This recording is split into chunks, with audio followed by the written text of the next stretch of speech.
রোহিঙ্গাদের সহায়তায় 1,12,00,000 অনুদান দেবে যুক্তরাজ্য কাতার। ভারতে ভয়াবহ সড়ক দুর্ঘটনা, 600 ফুট খাদে গাড়ি পড়ে নিহত 6। দেশের মাটিতে পূর্ণাঙ্গ সিরিজ খেলে অবসর নিতে চান সাকিব। আসসালামু আলাইকুম, জিবিসি টেলিভিশনে আপনাদেরকে স্বাগতম। আপনাদের সাথে আছি আমি সামিয়া সুলতানা। এতক্ষণ শুনছিলেন সংবাদ শিরোনাম, এবারে বিস্তারিত। কক্সবাজারে আশ্রয় নেয়া 6,47,000-এরও বেশি রোহিঙ্গা ও তাদেরকে আশ্রয় দেয়া স্থানীয় জনগোষ্ঠীর মানবিক সহায়তা ও পরিবেশ সুরক্ষা জোরদারে যুক্তরাজ্য ও কাতার যৌথভাবে 11.2 মিলিয়ন মার্কিন ডলার সহায়তা ঘোষণা করেছে। ব্রিটিশ হাই কমিশনের এক বিবৃতিতে জানানো হয়, এই যৌথ সহায়তার মাধ্যমে ক্যাম্পে বসবাসরত ঝুঁকিপূর্ণ রোহিঙ্গা পরিবারগুলোর জীবনযাত্রার মান উন্নয়ন এবং শরণার্থী শিবির ও আশেপাশের এলাকায় পরিবেশগত ক্ষয়ক্ষতি কমাতে তরলীকৃত পেট্রোলিয়াম গ্যাস সরবরাহ করা হবে। বিবৃতিতে দুই দেশের বরাত দিয়ে আরও বলা হয়, আমরা একসঙ্গে নিরাপদ, স্বাস্থ্যকর ও আরও টেকসই সম্প্রদায় গড়ে তুলতে প্রতিশ্রুতিবদ্ধ। এলপিজি সরবরাহের ফলে জ্বালানি কাঠের ওপর নির্ভরতা কমবে। বিবৃতিতে এমন আশাবাদ প্রকাশ করা হয়। গত কয়েক বছরে জ্বালানি কাঠের উচ্চ চাহিদার কারণে আশেপাশের এলাকায় ব্যাপক বন উজাড়ের ঘটনা ঘটেছে। 2017 সালে মিয়ানমার থেকে রোহিঙ্গাদের আগমনের পর থেকে কক্সবাজারের বিশ্বের অন্যতম বৃহৎ বাস্তুচ্যুত জনগোষ্ঠীর আবাসস্থল হিসেবে রয়ে গেছে। এবারে আন্তর্জাতিক প্রসঙ্গ। ভারতে ভয়াবহ সড়ক দুর্ঘটনা, 600 ফুট খাদে গাড়ি পড়ে নিহত 6। ভারত মহারাষ্ট্রের নাসিকে ভয়াবহ সড়ক দুর্ঘটনায় 6 জন নিহত হয়েছেন।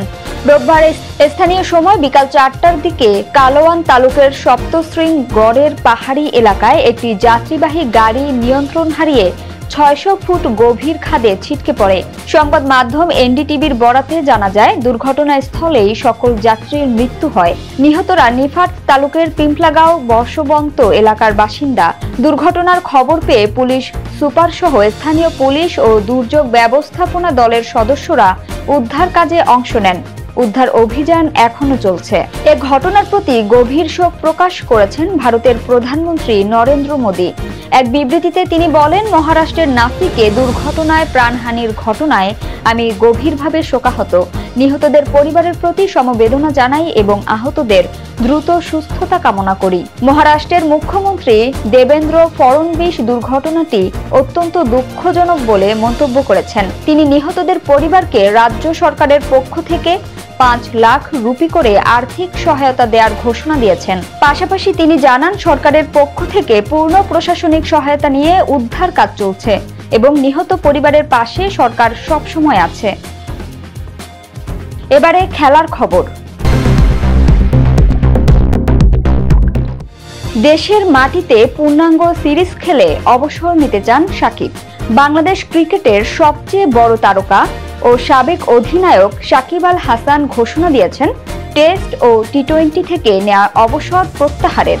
জানিয়ে দিয়েছেন, আবারও 3 ফরম্যাটেই খেলতে চান তিনি।